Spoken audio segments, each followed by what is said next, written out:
What your fragile mortal eyes are about to witness over the next 2 minutes and 43 seconds is a very cheesy home movie that tells the tale of terror and of truth. If you are not prepared to accept the horrors and reality of this life, skip to this timestamp. Because in this terrifying future, you can skip over anything, even your own life.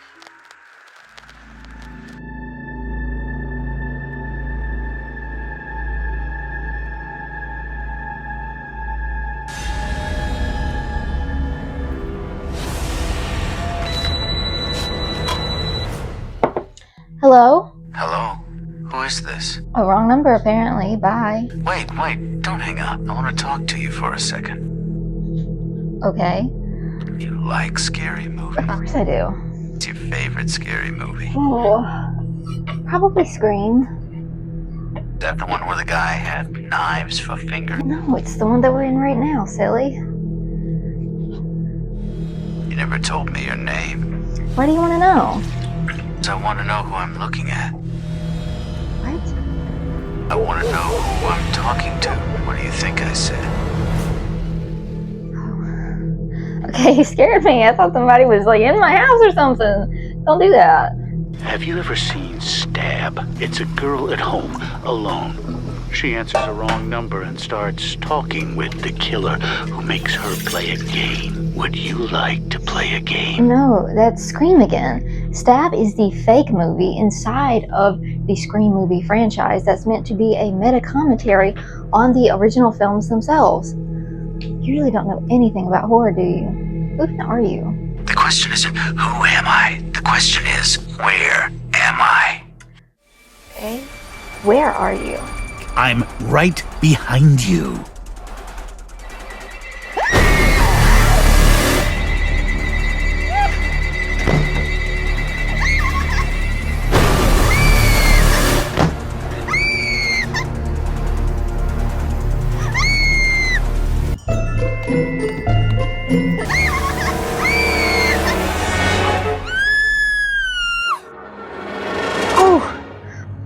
Oh, are you okay? Are you sure? Don't be cute. You're gonna pay for what you did.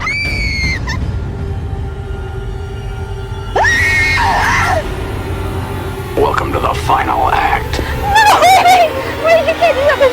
There's rules. I'm a woman. Well, horror is a genre that's more female-focused than many other genres tend to be. Women are generally the main characters and the sole survivors, which is how the term final girl was coined, because usually the last man standing was a woman. So see, you can't kill me. I'm the final girl, right? Right? You think this is your movie?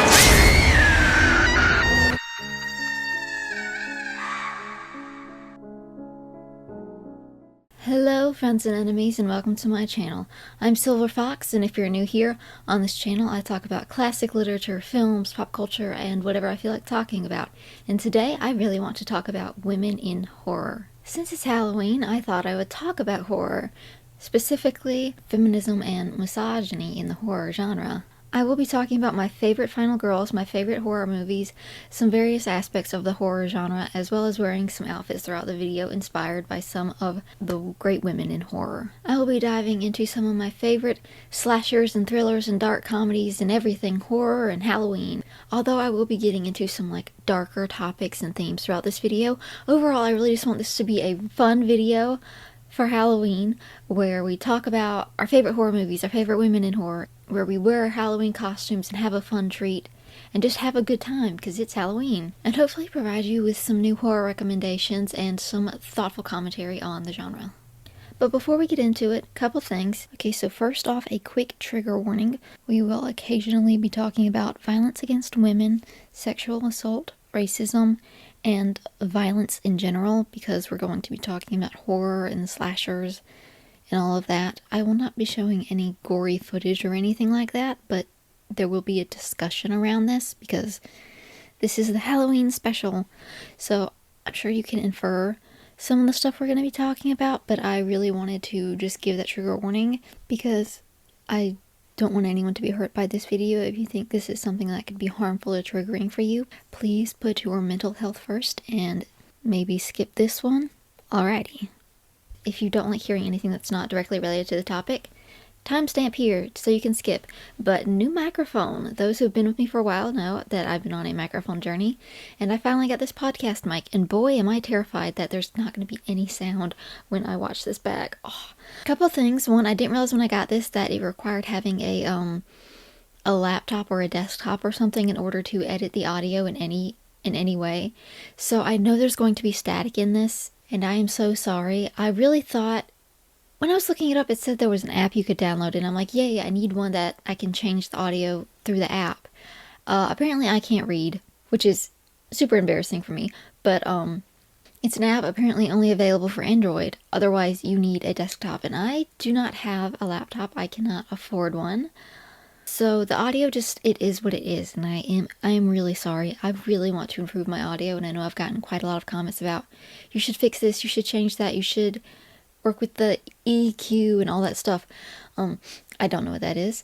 Also, there's only so much I can do when I just have a phone, and I am editing my videos on CapCut, and I purchased a more quality microphone, and I still can't get it to the audio level that I want it to, because I just don't have the equipment right now. I don't have a desktop or a laptop to connect it to. I'm even struggling with making my videos because I've run out of storage on my phone filming it, and I don't have a computer to offload it to or anything, and so I am really doing my best with what I have. Be sure to let me know, for those of you who are nitpicky, out of the 3 microphones, if you've watched all my videos, which one do you prefer? The really tiny one, the square one, or this one? This is my 3rd microphone since I started this channel. I really want the sound quality to be as great as possible, and I will be doing my best in the future to acquire a computer. I can't afford one right now, but I will, and the audio will get better with time. I don't know if I'm going to include the intro yet, but if I do, you will see what I'm talking about when I say this. I'm in a lot of physical pain when filming that intro, which I want to say thank you to my mother and sister and even my nephew who helped out filming that. There was a lot more I wanted to do with it. I wanted it to look a lot more professional. Obviously, it's a more satirical skit, but I kind of wanted it to go differently, but it was very hard to get my family. It was very hard to get my family to film this with me, and they got frustrated when I wanted to reshoot, so it is what it is. So it's even cheesier than I originally intended it to be, but this is what I have. But there was one particular moment where I tried to do a fake fall, and it didn't work, and I hit my head. I fell and I hit my head really, really hard. Then my head hit the wall. Boom! Boom! I had to go to the ER because of that, to make sure I didn't have like any concussion or, internal damage, because I hit my head really hard, and I got a CAT scan, CT scan, whichever it was. I think those are the same thing, but I got that. I'm good. There's no damage. Yeah, I was in a lot of pain. I still am. As soon as I finish this video, I'm popping a pain pill. Sorry. But my neck, I kind of sprained my neck. It really hurts. My neck, my jaw, my back, and just from doing the skit and everything and running and fake falling multiple times over. Yeah, I'm sore all over. I hurt for a really cheesy skit that did not work out the way I wanted it to. I watched that scene back, and I'm so mad at myself because I got a real injury for a very fake, bad-looking fall. I didn't even incur the injury for a good shot. And I look back and I'm just like, oh, Caitlin Olsen, I have failed you. It didn't even turn out good.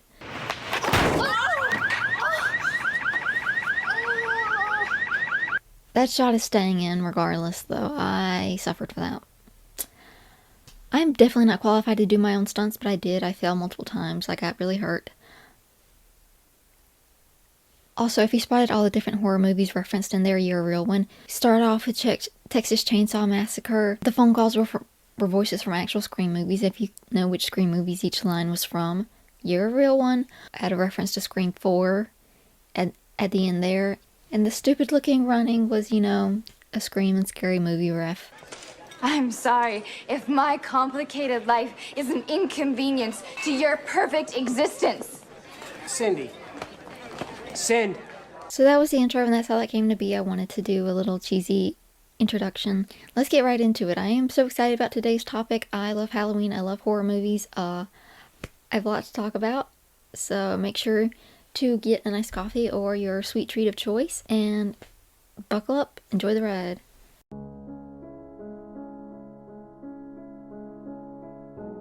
The horror genre is a genre that is famously primarily led by women. The last man standing at the end of any given horror movie is generally a woman, which is how the term final girl was coined, aka the last woman standing, the sole survivor. Horror, particularly slashers where final girls are most prevalent, generally focus on the female protagonist and her life leading up to her encounter with the killer. Other characters are introduced, but she's the main focus, even more than the actual killer most times. The story is from her perspective. Oftentimes you only know as much about the killer as she does. It can be quite refreshing to see a genre that is led by women. I know the romance genre is also famously very led by women. I would say horror and romance are oddly the two that have the most female leads and female-led stories. But the romance genre often, even if it's putting the woman in the forefront, is telling this woman, your life doesn't really become significant until you get married, which we all know I have a problem with. Video about that topic here. But it's refreshing to see a genre that is led by women, where it is showing the women being strong and powerful, and their stories are the focus, and they're not being told they need to change necessarily in the same way romance can tell women they need to change. There are great romance movies out there. I'm not a romance hater. It's just I have a strong problem with being told that anybody needs to find love in order to find true fulfillment and happiness in life and in order to be a complete person. The horror genre isn't really telling women that they're missing something vital in their life. But some of my favorite female-led horror movies are Silence of the Lambs, Scream, Suspiria, Eyes Without a Face, Black Christmas, Carrie, and so many others, because there are so many great horror movies out there, and there are so many great horror movies with female leads, female protagonists, female stories at the forefront, like Us. That is also another one that is on my list of favorite horror movies, and I will be talking about these and many more here. There's a list right here of movies where I will be mentioning significant spoilers for them. So if you haven't seen any of these and you don't want any aspect of them at all spoiled for you, save this video for later. But I will be going into depth into some different movies and the tropes in them and all of that. I'll also be talking about Scream a lot. I love those movies, but we stand with Melissa Barrera and we will not be watching the next Scream movie.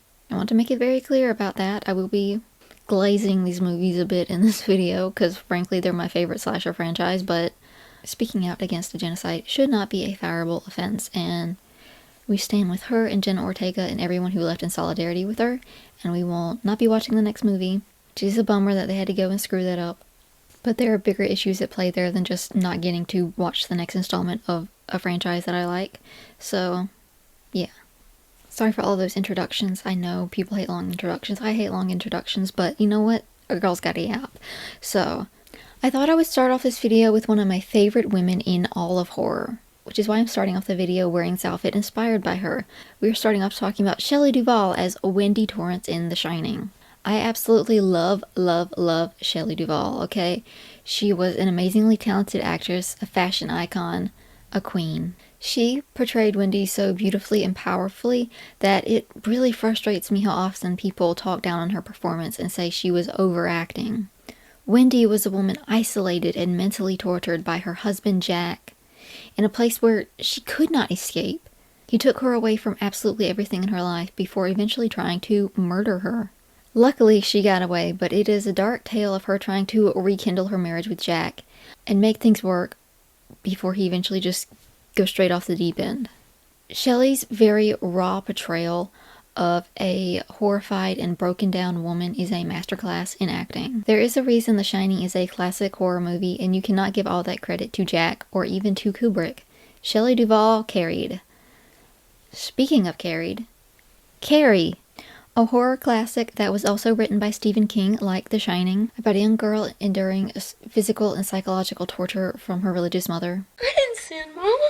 No, say it. I didn't sin, Mama. It's a really strong story about how negatively bullying affects people and hurts everyone, but primarily the person you're bullying.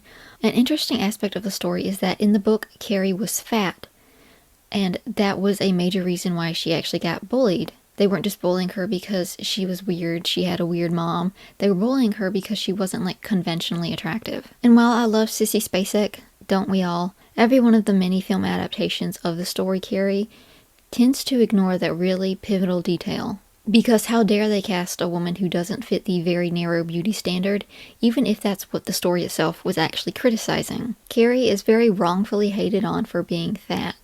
They erase that part of the story in favor of casting someone Hollywood would prefer to look at. Also, I'm realizing that I'm saying a lot of demonetizable words, so... who cares, it's Halloween. I'm gonna say the word murder and stabbed. That sounds kind of boring to me. Have you ever seen Stab? Just because the horror genre features predominantly women doesn't mean it's inherently feminist or pro-women. Lots of horror films are known for sexualizing women and normalizing violence towards women. This is something that the movie Scream somewhat satirized. In the house party scene, the film nerd Randy gets up and explains the rules of horror movies to the people in the room. We, as the audience, know they are all in a horror movie, and he's saying these rules that should theoretically apply to them. He says only the virgin can survive, and the rest of the women die because they had sex. He states in Halloween, which is the movie they're watching, where all her friends are running off to hook up and getting killed in the shadows, Laurie survives because she didn't do anything promiscuous throughout the film, and was presumably a virgin. When do we see Jamie Lee's brat? Brett, not until Trading Places in '83. Jamie Lee was always the virgin in horror movies. Why don't you? There are certain rules that one must abide by in order to successfully survive a horror movie. For instance, number 1, you can never have sex. Big no-no! This is mirrored in Sydney at that moment being upstairs, losing her virginity as he spoke this to the people downstairs. She would go on to be the final girl in this film, surviving despite explicitly having sex in the film. He also mentions the obligatory boob shot every horror slasher movie tends to have, stating there's got to be at least one moment of female nudity, usually from a character who dies from being promiscuous. We then see a shot of Sydney upstairs taking off her shirt, but her chest is never actually seen. We never see her topless or naked or anything, making it clear that this film will not abide by the regular horror rules of sexualizing young women and putting them on display. And if I remember correctly, there has never been any nudity in any of the 6 Scream films. While many other slasher franchises rely on female nudity to bring in the young male audience, they make sure to have at least one, kind of raunchy sex scene where these characters die, often while having sex. This happens in the Halloween franchise, but especially in the Friday the 13th franchise, because that happens in quite literally every single Friday the 13th movie, at least once in every single one of them. The whole premise of each movie is kind of that there's a group of horny teenagers who slowly get killed off one by one. This happens a lot in a bunch of horror movies, but Friday the 13th goes ham on that. They're like, yep, that's exactly what's going to happen in every single one of these. And if you know me, you know I'm not really a big Friday the 13th fan, even though I've seen 9 of the Friday the 13th movies of my own free will, just because I enjoy watching movies, even ones that I don't like, just to see what happens. Everyone needs a good hate watch every now and then. I think we better stop. Please? The horror franchise Terrifier is particularly controversial for its very graphic depictions of women dying in often very highly sexualized, violent ways. I personally have not seen these films, and I refuse to. Although there is merit to watching movies you don't enjoy, I just don't think I want to put myself through that specifically, because I have seen a handful of clips from these movies, and I don't think I personally could stomach it. If you love those movies, no hate to you, but I have no desire to watch them. Those handful of clips were enough for me to feel like I never really want to go near that specific franchise. Again, if you like them, that's your prerogative, but I find what I know of them to be quite disgusting. And I personally will not be showing even a portion of any single clip from any of those movies, because I absolutely know that YouTube will not allow it, and I don't want you guys to have to see that. But I will describe one particular shot in which Art the Clown, who is the main character, the guy, the protagonist, and a third party, I don't know who, have a woman tied to a chair, blindfolded, and are forcing a cylinder down her throat, shoving it in and out as she is gagging and crying. It is so disturbing to watch. I know it's just acting, right? But the character seems genuinely terrified and traumatized, and she's being put through the works, and Art is just laughing his head off about it. And I found that brief clip just really disturbing, and I'm like, if this is just a tidbit of what it is like for these women in this movie franchise, I don't want to see that. I'm not saying a slasher movie can't be gory or have extreme deaths. That's just a part of the franchise, and sometimes they can be really fun and creative. But I think there is a line there, and I definitely think this franchise crosses that line into just torture porn of women, and I do not vibe with that. Also, to add to that, an actress who was in the first Terrifier film has recently sued the producers and the director of the film, alleging breach of contract and the distribution of sexually explicit materials without consent. I obviously won't be showing any clips of the scene in question, and I'll be summarizing the article I'm reading from, but in the first Terrifier film, actress Catherine Corcoran is murdered in a really drawn-out, grisly scene where she's suspended upside down and topless. The suit alleges that filming for the sequence required Corcoran to be hung upside down by her ankles for over 10 hours in below freezing temperatures. She agreed to be paid a very low upfront rate for this in exchange for 1% on the back end. So 1% net sales, aka 1% of the box office and things like that, and also the box office of future Terrifier movies. And apparently she has yet to be paid what she is owed. Although the film has made something like, $135 million across the whole franchise? I'll put the number up here. But she has only been paid about $8,000, which is a lot of money. But it's nowhere near 1% of $135 million, and it's certainly not a lot for what she had to endure on the set. Additionally, while Corcoran's death scene required her to be nude, the suit claims that the producers never obtained Corcoran's informed written consent to film unclothed, as was required by the Screen Actors Guild. The suit alleges that Corcoran insisted she be allowed to wear underwear on the day of shooting, but that she still ended up performing the scene topless without written consent. After filming overnight, Corcoran alleges she felt ill in the following days and that a doctor diagnosed her with cranial swelling and eardrum damage. So although she wasn't upside down for 10 hours straight, she was suspended for 10 hours overall over the course of an entire day. And during that time, she was forced to be naked, was sitting in a freezing cold room with nothing but a fake blood-soaked towel to keep her warm and cover her nude body between takes, and received cranial swelling and eardrum damage as a result of filming. I thought this was important to add in here. A film that abuses women both on and off screen is vile. Films are often an exaggerated version of what happens in reality. A film depicts a woman being tortured and brutally murdered, and behind the scenes, that woman is actually being tortured in order to get that shot. Consent thrown to the wayside. Women are not often gutted upside down, but women are often abused, mistreated, and disrespected every single day. And so when we're discussing the way movies treat women, the way they treat real women in real life behind the scenes also very much matters.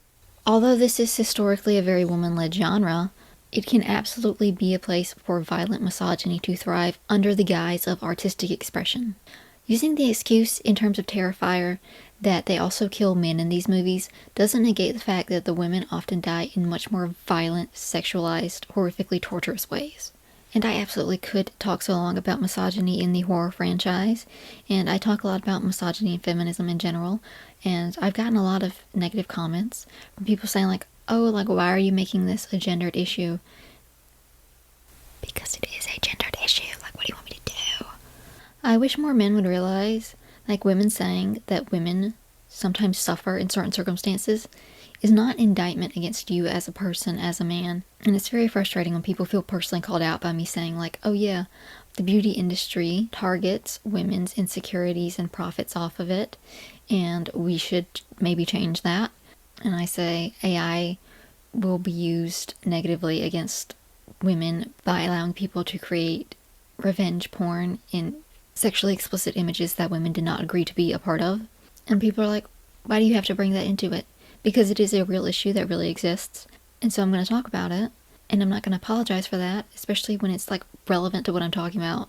Women are like 50% of the population. There are billions of us out there. Sometimes talking about women's going to come up in life. Deal with it. Sorry. Sometimes you're going to have to hear women's stories, women's voices, and you're just going to have to learn to live with that. But again, I could talk about the misogyny aspect for a while, but I really want this to be a fun video.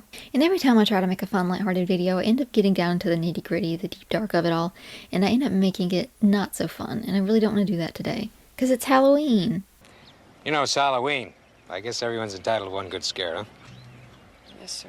I happened to see this tweet while I was working on the script for this video, and I was like, the algorithm knows what I am up to, because I needed to see this, and I thought it was worded really well. It's a gif from the second Texas Chainsaw Massacre movie, which I'll admit I have not seen. Let me know if I should. I'm thinking about watching it the next couple of days, but let me know if you've seen it. But I've only watched the first one, but in this one, the tweet is a gif of the killer holding a chainsaw in between the legs of a woman who is obviously terrified and quivering, and they're telling her, "You're really, really good."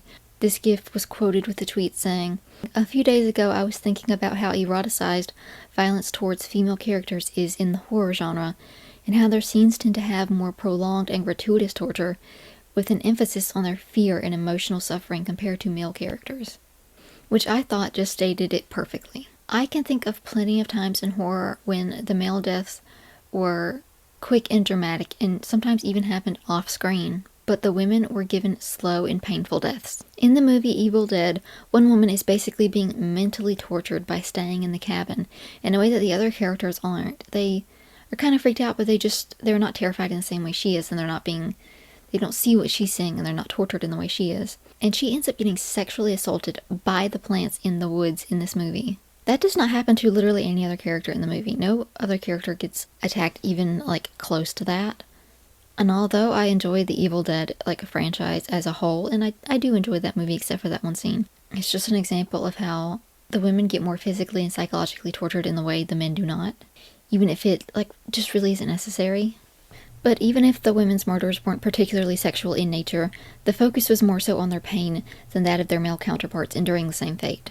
And often the women's death serves as a motivator for the male characters. It's like the dead wife trope. Think John Wick, where his wife isn't even a real person. She's just a memory used as his motive to seek revenge. Even the dog gets more depth and characterization and screen time than his wife did in the same movie.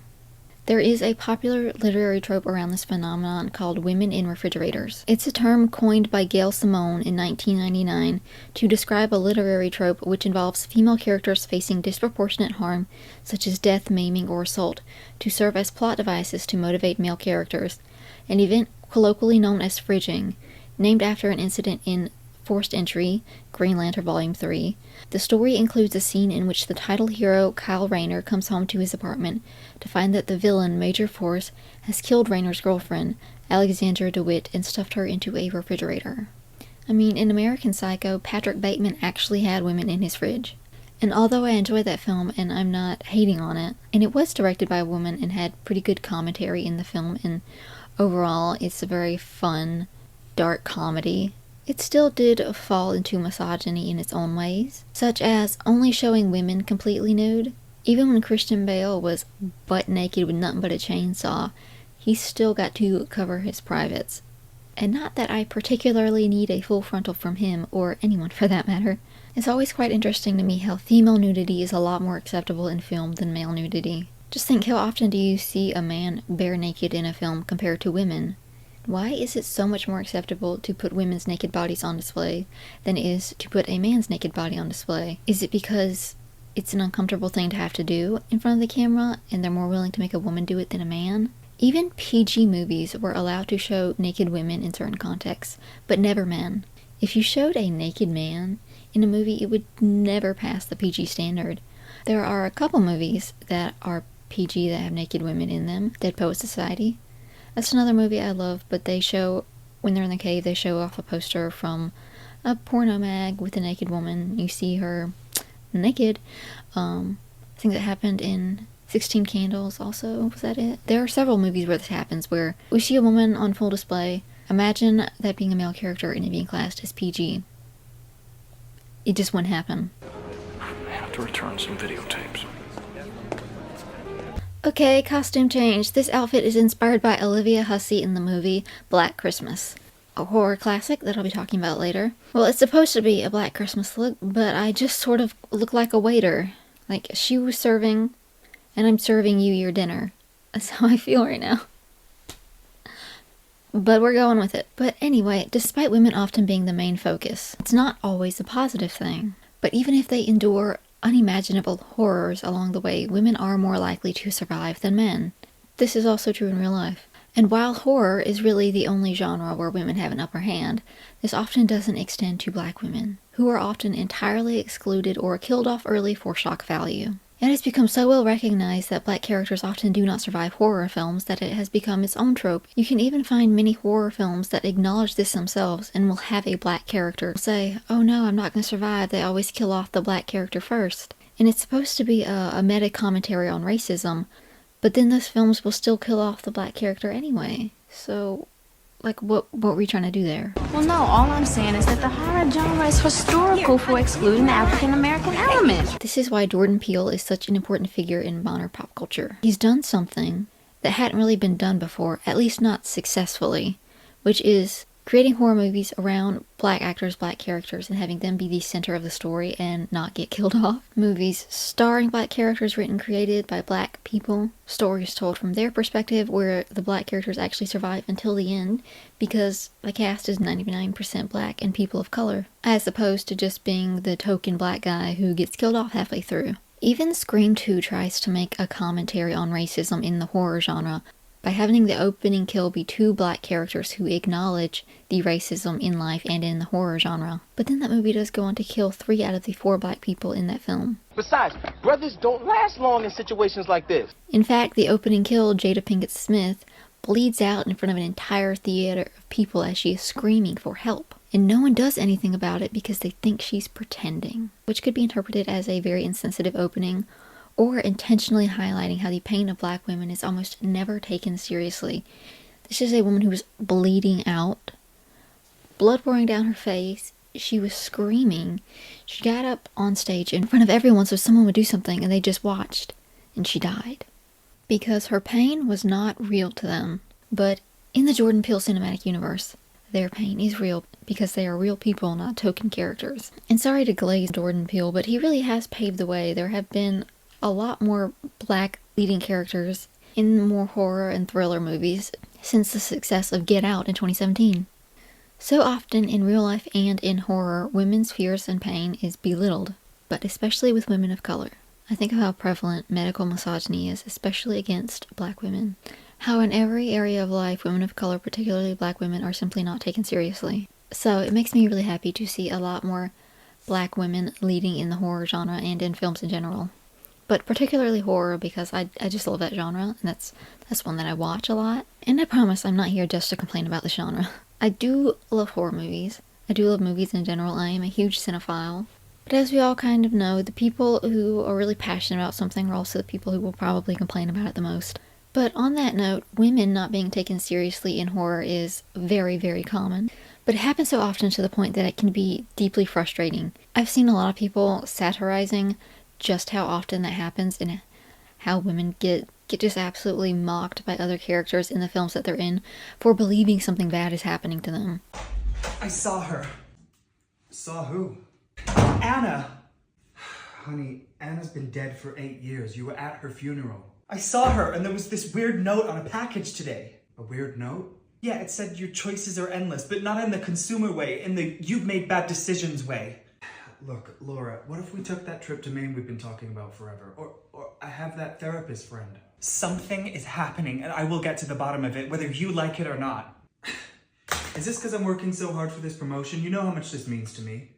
This isn't about you. How could I expect you to understand? I'm not crazy. In the movie A Nightmare on Elm Street, Nancy is constantly called crazy by everyone else in that film.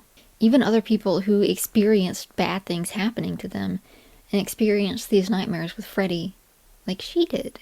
In fact, there was one particular scene near the end of the movie in which Nancy is like screaming out of her window, banging on it, begging for help, and there's a cop nearby staring at her, and he is not doing anything because he thinks she's crazy. Help! Where are you? Everything is gonna be alright!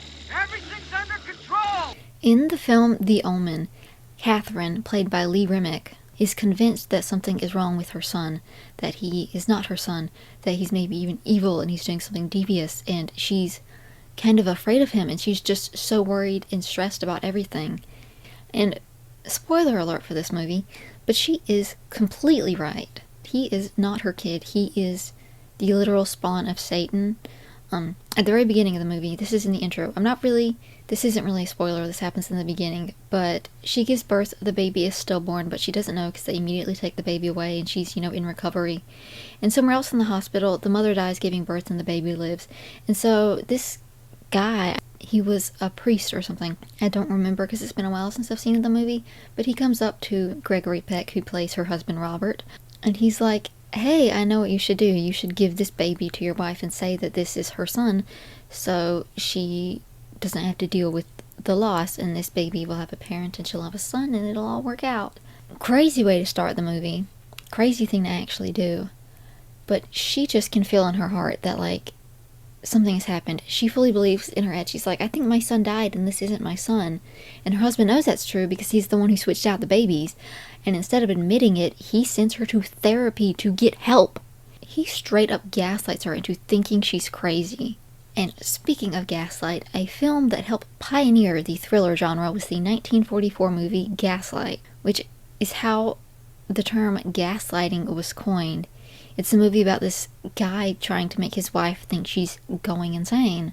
He is gaslighting her. And that's where that term comes from, and it definitely fits into this video because this is a woman being literally gaslit by her husband into thinking she's insane. A few more women in the horror genre that were not believed is Sarah Connor in The Terminator, Gwyneth Paltrow in The Talented Mr. Ripley, which, I mean, that's not like an outright scary movie slasher, it's more of a calm, slow-paced, eerie thriller that's really good, but it still definitely deserves a spot on this list, especially because at the end of the movie, Gwyneth Paltrow character is realizing what Ripley did. She's realizing that he's deceptive and he's killing people, and her fears and her knowledge that this is happening is just completely outright denied. They consider the merit of her claims to be baseless because she is a woman.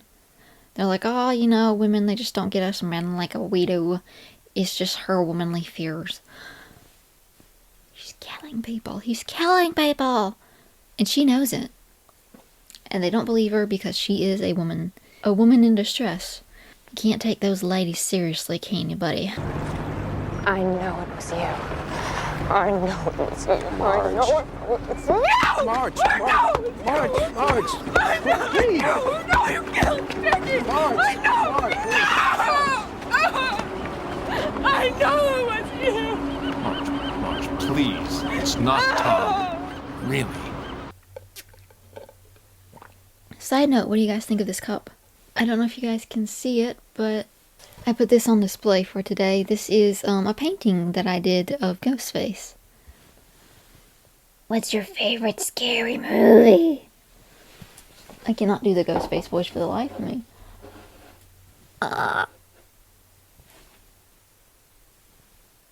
Okay, that really hurt my neck. I am struggling to, turn, so I'm turning with my body. Because when I do this, and when I do this, it hurts. I don't know why I visibly demonstrated to you what turning my head looked like, but it hurts. The sun has officially gone down. It's getting dark in here, so let me get going. Let me get back to this. Now, just because a woman faces misogyny from other characters in the film does not mean the film is inherently misogynistic.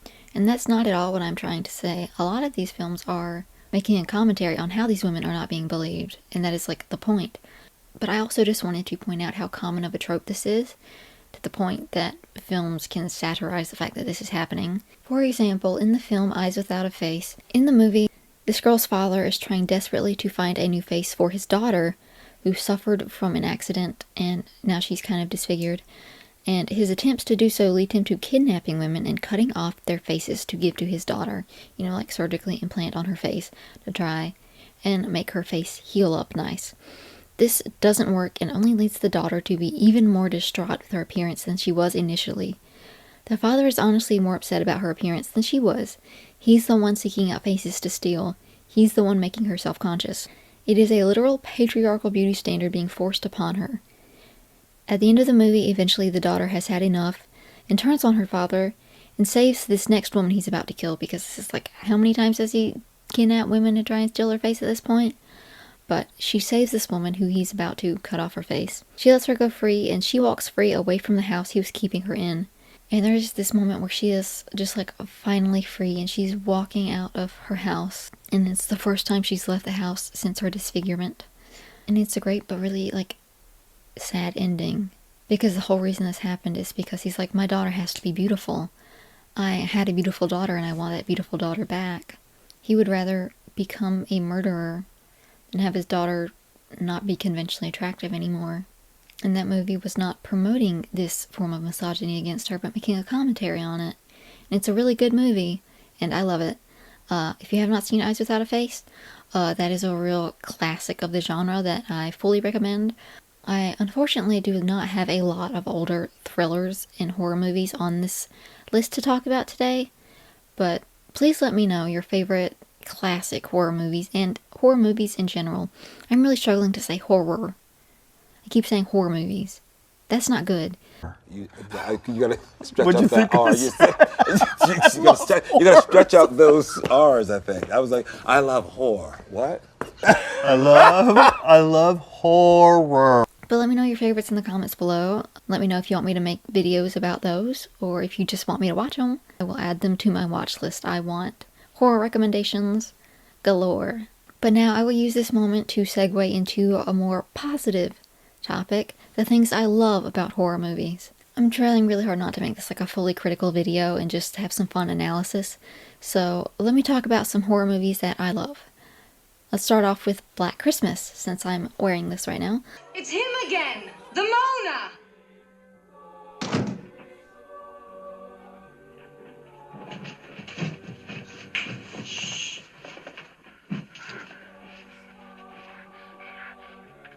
Rest in peace, Olivia Hussey, the lead actress who played the character of Jess in that film. She passed away not too long ago, and I still get sad when I remember it, and I know when I watch this movie again, I'm gonna get sad all over that she's gone, but she's a really great actress and she did a really good job in this film especially. Black Christmas is like The Gremlins and The Nightmare Before Christmas, in that it's a really good movie to watch at Halloween and at Christmas. Although the other two movies are decidedly way more PG and family friendly and not necessarily scary in the way that Black Christmas is absolutely terrifying. It's a really great, eerie, scary, horrifying film that made me scared of having an attic in the way most horror movies do for basements. I can't get too into details in this movie because it has been like a year or two since I watched it. I really need a refresher, but I remember sincerely enjoying it and being frightened by it. Honestly, I'm probably going to go watch it as soon as I finish filming this, because I've been thinking about it like all October, like I need to go watch Black Christmas, don't I? So that's what I'm going to do when I end this video. But it's a really great movie, and I think it's the origins of like the call is coming from inside the house, but I'm not 100% sure if that's where that originated, but that is kind of like the premise of the whole movie, is the call is coming from inside the house. And to be clear, when I say I love Black Christmas, I mean the original 1974 film, not the 2019 remake.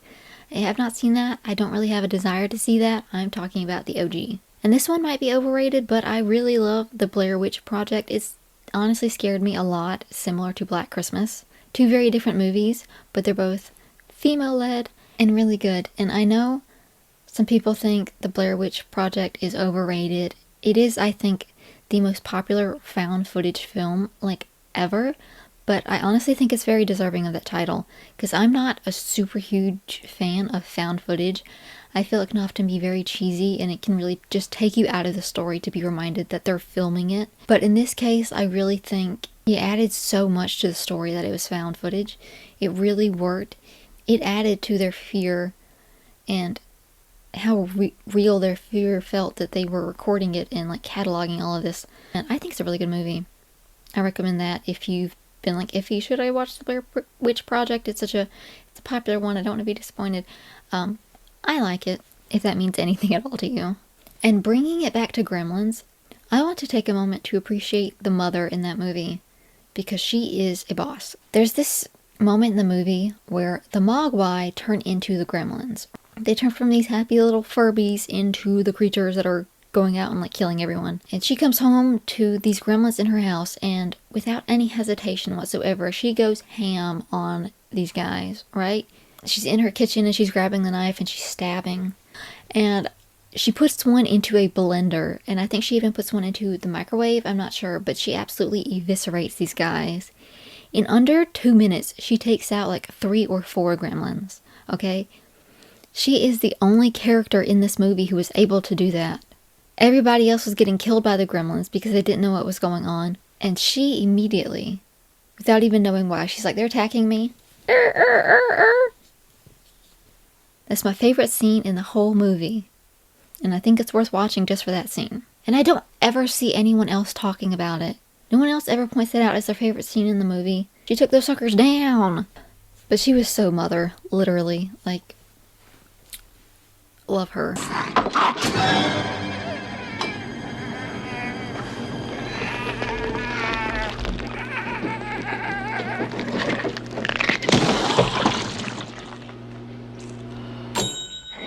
One thing about horror is it is a genre that really has the freedom to be campy in a way that a lot of other genres are kind of afraid to attempt. And when I say camp, I don't mean summer camp, although that is a really popular trope in the horror genre. There are a ton of summer camp movies. I think the movie The Final Girls, which I'm going to watch soon, which is sort of an homage to the 80s final girl trope and just those movies in general. I think it's actually set at a summer camp because that is such a popular setting. The original Friday the 13th was set at a summer camp. Every other horror movie that was ever set at a summer camp just left my mind, but they'll be up here, some campy movies. But when I say camp, I mean campy. Okay. Crazy, zany, weird, funny, original. One of my favorite horror movies that would be considered camp is the 1977 movie Suspiria. It has a really intriguing but kind of wacky plot with a beautiful, intense score and just the most gorgeous lighting and settings you will ever see in a movie. It is gorgeous.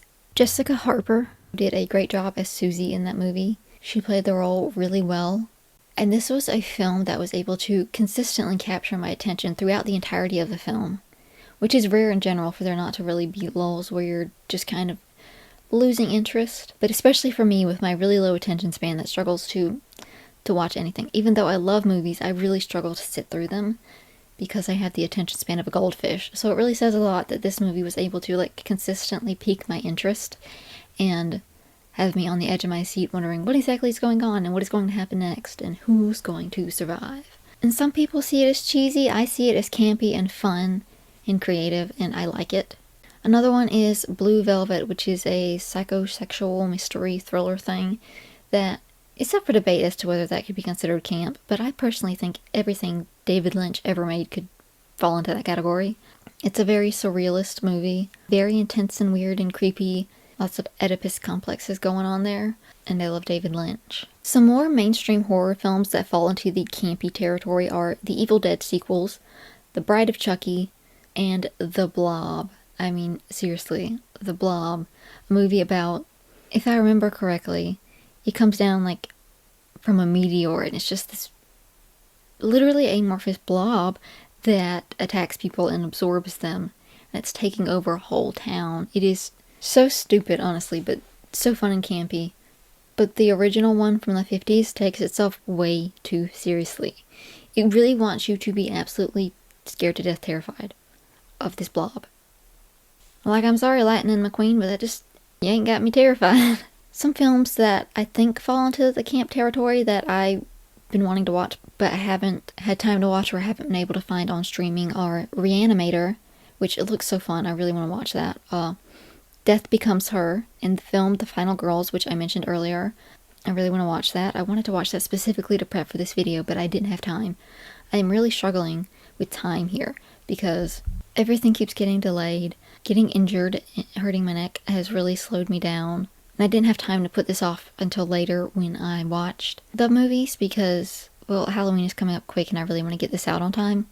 And I have jury duty in a couple of days. So you could be watching this while I'm sitting in court for jury duty. So I really need to finish this, get it all done before jury duty. So I'm really pressed for time here. But those are just some movies that are considered camp. I can't speak to how campy they are because I have not seen them yet, but I want to, so I thought I would mention those.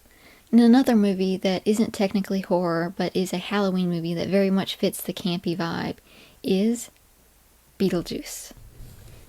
Beetlejuice, Beetlejuice. In case you can't tell, this particular outfit change is inspired by Lydia Dietz from the movie Beetlejuice. My whole life is a dark room. One big, dark room. I think that movie is so weird and fun. I love Catherine O'Hara, and I love the way she plays every role, honestly. I'm here with you. I will live with you in this hellhole, but I must express myself. If you don't let me gut out this house and make it my own, I will go insane and I will take you with me! Yeah, well, you know, maybe the house could use a little remodeling. She's such a great actress. I mean, Moya Rose, come on. You can't put a price on dignity. Tell that to your outfit. This is your outfit. What? But overall, that's just a fun film. But I really love Lydia Dietz because she's just a weird kid. And I was a weird kid, and I'm a weird adult, and so I really relate to her. Because I am also strange and unusual. This is an actual vintage Polaroid, by the way. I would take a photo of you, but that would be pointless. So, I'm gonna put this baby away. Keep her safe. I myself am strange and unusual. But I love goth fashion so much. I also thought about dressing up as someone from The Craft, even though that's not one of my favorite movies, because I love the fashion in that film so much, and I love goth fashion in general, and I really want to embrace it more because I feel most myself. I feel most fun, free, and honestly attractive when I'm dressed like this. Also, look at my gloves. Also, I don't know if you can see,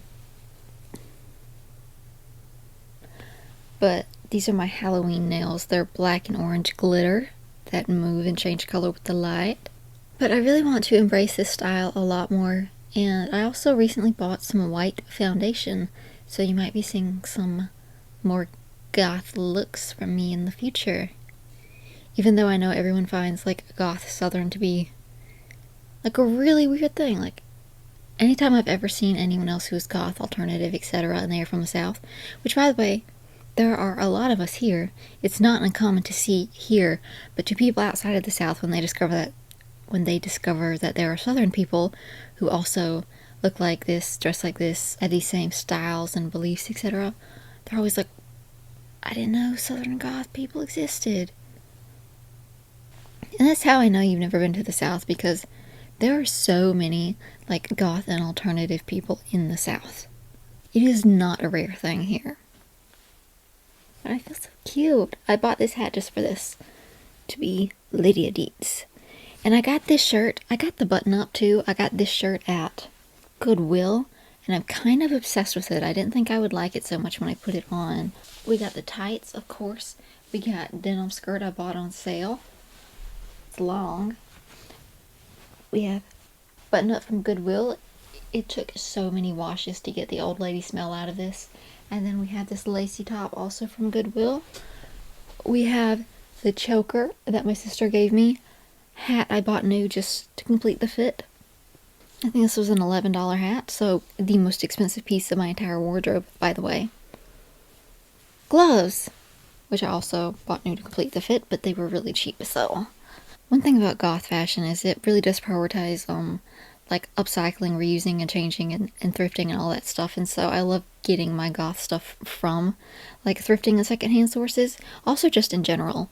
But you know what, I really need to not talk too much about clothes. I wanted this to be also kind of a deep dive into the fashion of horror, and I do love how scary movies really do embrace this style and have characters dressed like this, because it's how I love to dress, and I just think it looks cool, but I don't want to get too lost in the sauce of talking about this. But since I'm already on the subject, when we're talking about fashion, we can't not talk about the fashion of Twin Peaks.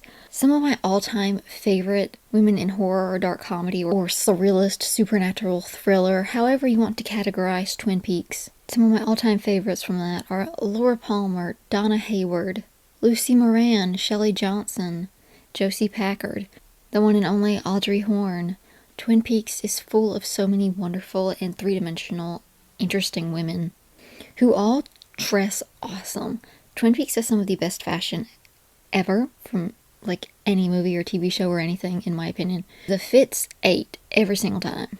Every single outfit was a masterpiece that I was tempted to recreate for this video, and I had to show restraint. But Twin Peaks is amazing for a lot of reasons, but also it's really awesome fashion, and I really love clothes, so I love especially autumn clothes, which they had so many good ones, especially Lucy had some of the best fits, the sweaters, the cardigans. She looked awesome, and I feel like Twin Peaks encapsulates my style pretty well, aside from when I'm not, dressed completely goth. Anyway, back to the more serious parts of Twin Peaks.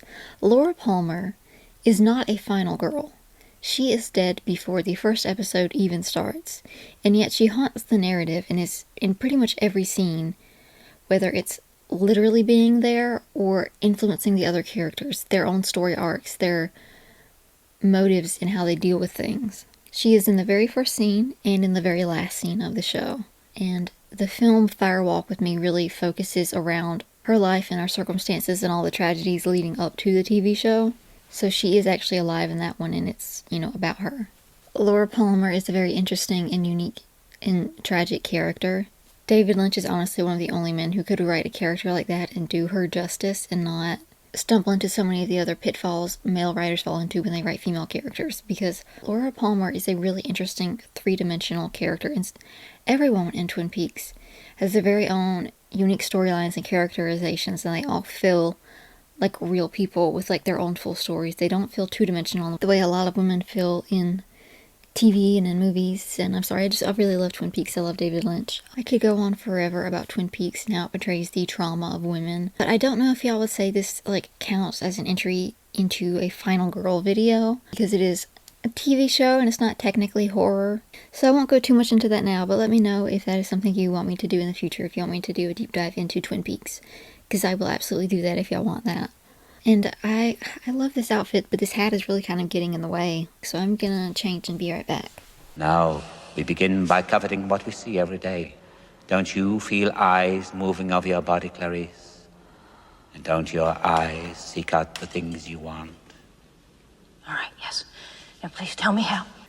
Silence of the Lambs was based off the book of the same name, a sequel to the book Red Dragon. The first book followed Will Graham, who some of y'all know from the TV show Hannibal, but the second book, which is what the movie focuses on, follows Clarice Starling and her own relationship with Hannibal Lecter.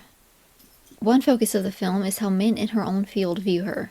There is one specific scene in which her boss, Jack Crawford, pretends, because she's a woman, her feminine fragility cannot handle hearing the gruesome details of a murder.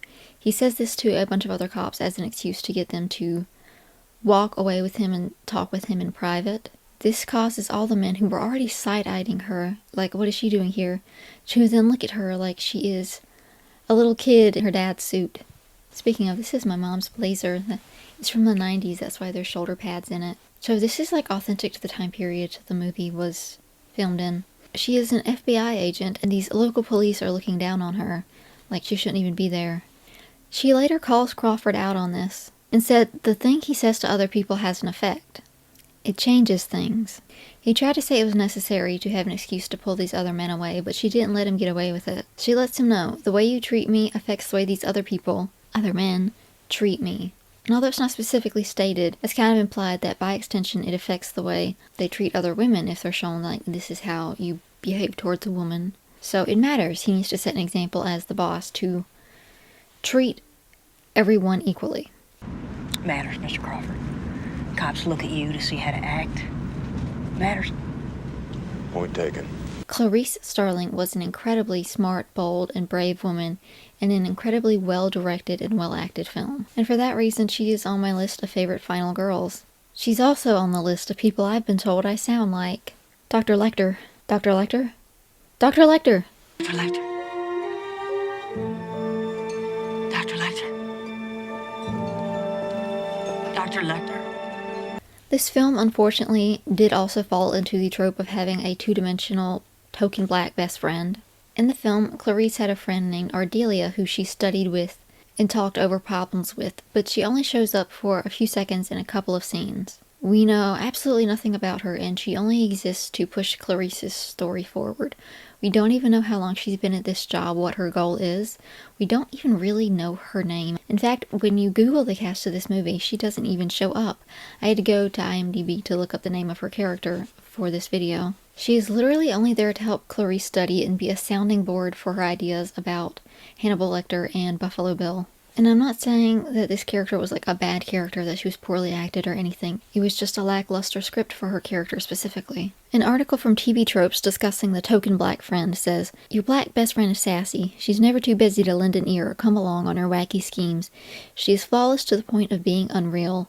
Until it's time to save the day, of course. That's what the white heroes are for. Is it because she has no love life, no apartment, and no family? It's hard to say, but there's one thing for sure. She has a cell phone and never ignores your calls." This is very true of her. She's not even there actually in the field with Clarice helping her with anything. She is only there when Clarice is stumped and needs to talk to somebody about her ideas. Which is a shame for a lot of reasons, but also because I really think it would have been nice to see more of their friendship. I think seeing how Clarice constantly interacts with men and how she handles their mistreatment of her, from her own boss disrespecting her to the psychiatrist who looks after Hannibal Lecter hitting on her, it was a very good storytelling choice, but nonetheless, I think it would have been really nice to see her exploring her female friendships. I think she deserved more screen time hanging out with other women and being a person. And Ardelia deserved a three-dimensional personality and story of her own. I'm not saying you had to push Clarice to the side, but why introduce this best friend and tell us nothing about her? To not expand on her at all. It really makes you wonder why they feel the need to do that when writing these characters, when writing people of color. It's amazing how even in a movie that is very much about feminism, they fall into the trap of not truly humanizing black women the way they do white women. How do we first start to covet? We covet what we see every day.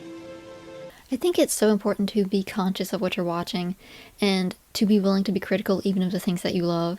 Because I love Silence of the Lambs. I don't hate this movie, and I'm not saying it's a bad movie. I also love all of Christopher Nolan's movies, despite his very bland and frustrating one-dimensional portrayal of women in, like, every movie he's ever made. But I'm critical of that aspect while also still enjoying his filmography. If you are unable to point a critical lens at the things you love, you will exist in a bubble and never really grow. And so that's why I bring these things up, even though I enjoy 90% of the movies I'm talking about here. That, and if you can turn a blind eye to issues that don't directly affect you, like in this case racism, if you can dismiss that for anything, but especially for something as small and trivial as not wanting it to dampen your enjoyment of a movie, you have a serious problem.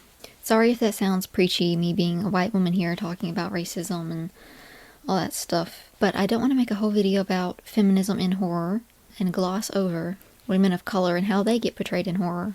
And in that vein, it is worth noting how, in every other genre, but especially in horror, any culture and identity that isn't like explicitly white, you know, any religion or background that isn't rooted in like a white Christian America is really demonized in horror. These cultures are responsible for creating the curses and all of these dangerous situations that the white characters get themselves into. You know, like some fake ancient curse from some religion that either doesn't actually exist or does exist and is portrayed very terribly and accurately. Or the old trope of a place being haunted because it was built on an ancient burial ground. Like specifically Native American burial grounds, which are also demonized even though they were here first because, again, they're not white. But a lot of Asian cultures are particularly demonized in horror. They are full of curses and death, and they are dangerous and to be feared, specifically in American-made horror. There are some great horror movies made around the world about these cultures from the perspective of these people, like set in these places, made by people from there, and they're really good. You know, they acknowledge these cultures without demonizing them or portraying them inaccurately because they are created by the people from these cultures and from these countries. But again, American films tend to demonize anything that is not explicitly American, Western, white as dangerous or something to be cautious of. And that's certainly something we should improve upon in the future.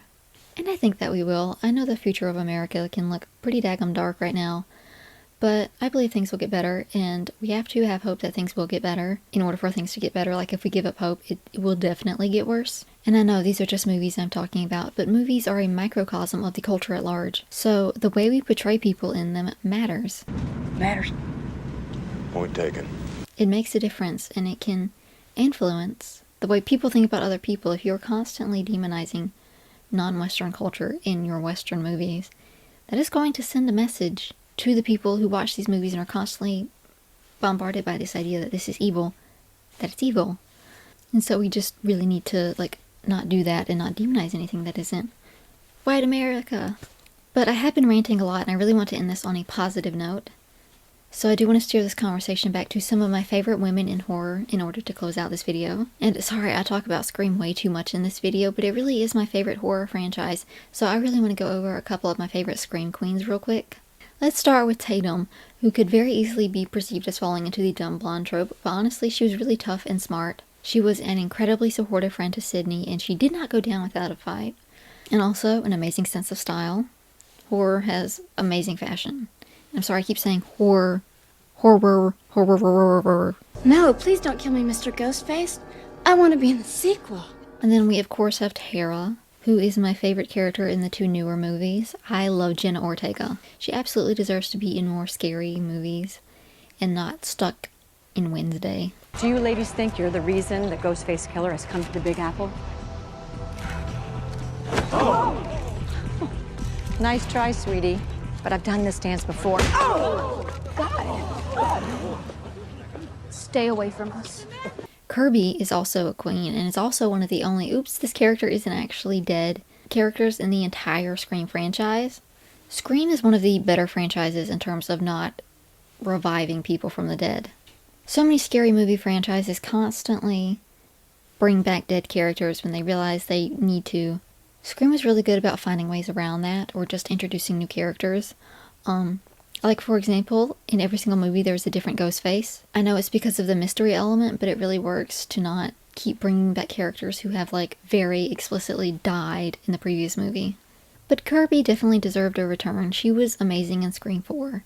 And I particularly love the moment when she chooses her own safety over a guy and locks him out of the house, mirroring what Sydney did in the first movie. Then we have Mikey Madison as Amber, definitely not a final girl, but a really great Ghostface nonetheless. Love her. And also Mindy, because we love a scary movie nerd inside of a scary movie. A Randy 2.0. And speaking of Jenna Ortega. Am I dressed as Wednesday Addams right now?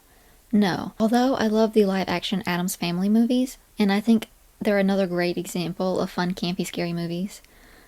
Love those so much. Today I am not Wednesday, because it is Friday. I am horror movie legend Amy Dunn from Gone Girl.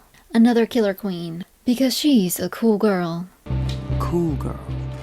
Men always use that, don't they, as their defining compliment. She's a cool girl. And who doesn't love a cool girl who takes revenge on her cheating husband? And also another scary movie queen who I think does not even get a fraction of the recognition she deserves is Selena in 28 Days Later. I know that movie has gotten a bit of a resurgence with the release of 28 Years Later, but I still honestly think people don't talk about it enough. And when they do, it's always to talk about Cillian Murphy, and he's definitely great in that movie. He's one of my all-time favorite actors. He does a really great job in that movie, but so does Naomi Harris, who plays Selena, a powerhouse of a woman, and a crazy gorgeous survivor of the zombie apocalypse who consistently saves Cillian's character throughout the whole movie. He would not have made it to the end of the movie without her. Full stop. Another great Scream queen is Grace in Ready or Not, and now I got this little lacy top to hopefully give off the vibe of her wedding dress without having to buy a wedding dress, or maybe even to give off Mia Wasikowska in Crimson Peak. But I'm honestly kind of just giving Mother of Carrie. Mama, why didn't you tell me about periods? You're a filthy sinner now, girl. You're a woman now. Why didn't you tell me, Mama? But honestly, Grace ruled. She fought off an entire family of entitled rich freaks in a wedding dress with absolutely no preparation or forewarning. And I'm sorry, but I love it when a movie calls out annoying rich people. Even when we know the person who portrays the poor character is actually really filthy rich in real life. It adds a twinge of irony that I can both disdain and appreciate. Adelaide from Us is also another really incredible final girl. Although she isn't technically a final girl, because, well, I won't spoil it for you the way I've spoiled pretty much every other movie in this video. But basically she kicked butt and fought so hard for her life and for her family. And it wasn't to uplift the story of a male character, it was for her and her story and her life. Also, an honorable mention for Nicole Kidman in the movie The Others, because that movie scared the crap out of me when I was a kid. And who doesn't love Nicole Kidman?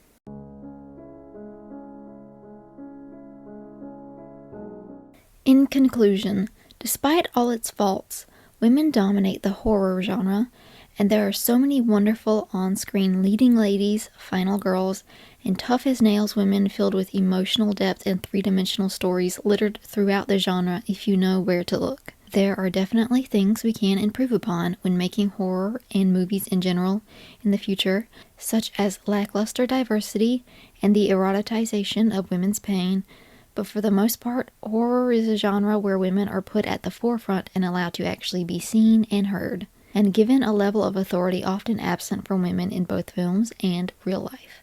Not in my movie. Okay, I think that concludes most everything. Some female-led scary movies I plan to watch in the coming days to enjoy Halloween and enjoy the fall weather, but didn't have time to watch before this video are The Witches of Eastwick, Death Becomes Her, Possession, The Final Girls, and of course Black Christmas, which I'm about to put on right now. Make sure to let me know your favorite final girl and favorite female-led horror movie in the comments. And let me know if there's anything missing from my watch list. If there's some movies that I absolutely need to add or need to make a video about, please let me know. And there are a lot of great scary movies I didn't mention because I try to only talk about the ones that are female-led and female-focused today. But if you ever want me to do a deep dive into the genre as a whole, please let me know, because I would love to do that too. But thank you so much for making it this far. If you enjoyed this video, please remember to like and subscribe. Also to share copy link, because that helps with the algorithm so much more than you even know. And if you enjoyed this video and you want to support my channel, my Ko-Fi will be linked below. That's where you can give donations. The money goes towards helping me move out and live my own happy independent life. And also, some big personal news for me. I am starting a Patreon, where I will be posting, exclusive clips. I will be sharing videos early, so if you subscribe to my Patreon, you'll get to see my videos before anyone else. I have every special thing listed in the description on my Patreon, which will be linked down below. But, early access, extended videos, Q&As, getting to have a say in things like, what topics should I cover next? Stuff like that. And I'm also thinking, and let me know, but I'm thinking about, whenever I paint or write poems, posting early or exclusive access to those on there for you guys. HQ pictures of the art if you guys want to, download it and print it out. I don't know if you guys would be interested in that, because I know that's not really what my YouTube channel is about. But let me know, and I look forward to seeing you guys on Patreon. I know I talked in previous videos about how I wasn't ready to start a Patreon yet. But that was a couple months ago, and I said once I do start a Patreon, that will be when I'm officially considering YouTube my job. And I think I've reached that point where I can consider this a job. And I really want to try to, as much as I hate charging for this and I feel really guilty about it, I do want to try to have like a version of a steady income.